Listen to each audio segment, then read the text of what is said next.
We're going to test this series adding the terms 1 over 3 to the n minus 1 for convergence or divergence using the limit comparison test. Link in the description to my lesson introducing this test if you need more of a recap. At a glance, you should expect that this series would converge because it's very close to the geometric series 1 over 3 to the n. It just has this minus 1 in the denominator.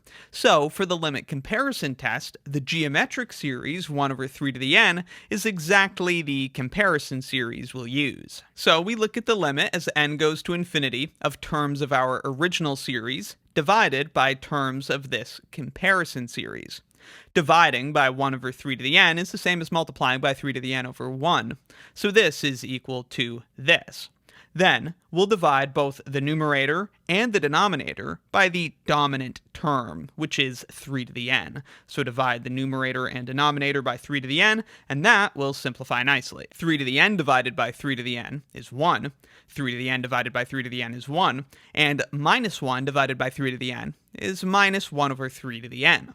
Now, as n goes to infinity, 1 over 3 to the n, of course, is going to go to 0. And so we'll just be left with 1 over 1. Hence, the limit is equal to 1, which is a finite positive number. And so, by the limit comparison test, the two series must have the same behavior. That is, they both converge. Again, we know the series we are comparing to converges because it's a geometric series with r equal to 1/3.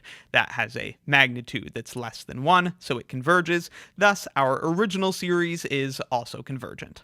Let me know in the comments if you have any questions, and be sure to check out my Calculus 2 course and Calculus 2 exercises playlists in the description for more. Thanks for watching.